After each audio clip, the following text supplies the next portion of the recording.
নমস্কার বন্ধুরা, আজকে রাত্রে কি রান্না করব চলুন দেখাই। আজকে রাত্রে করব ডালিয়ার খিচুড়ি। ডালিয়ার খিচুড়ির জন্য এখানে গাজর, পেঁপে কেটে রেখেছি, আর কফি আর ক্যাপসিকাম।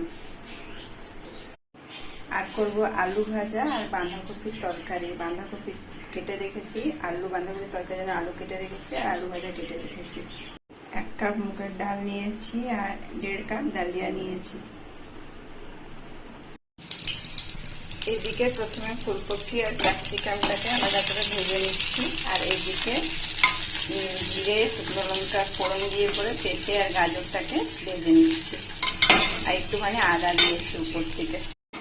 এর মধ্যে নুন, হলুদ, টমেটো, আদা, জিরে সবকিছু দিয়ে একসাথে, জিরে গুঁড়ো, একটু চিনি সবকিছু দিয়ে একসাথে ভালো করে কষিয়ে নেব। কষানো হয়ে গেলে ডালিয়া আর মুগ ডালটা দিয়ে পরিমাণ মতন জল দিয়ে দেবো। এদিকে আলু ভাজাটা বসিয়েছি, আলু ভাজাটা হয়ে গেলে বাঁধাকপি তরকারিটা বসাবো, আর এদিকে ডালিয়াটা হচ্ছে। কপি তরকারি বসানোর জন্য তেলের মধ্যে জিরে আর শুকনো লঙ্কা ফোড়ন দিয়েছি। এরপর আলু ভাজাটা হয়ে গেছে। আলুর মধ্যে নুন, হলুদ, জিরের গুঁড়ো, ধনের গুঁড়ো সব দিয়ে ভালো করে ভেজে নিচ্ছি। ভালো করে ভাজা হয়ে গেলে বাঁধাকপিটা দিয়ে দেবো। বাঁধাকপিটা দিয়ে ভালো করে নেড়ে চেড়ে কিছুক্ষণ ঢেকে রাখতে হবে।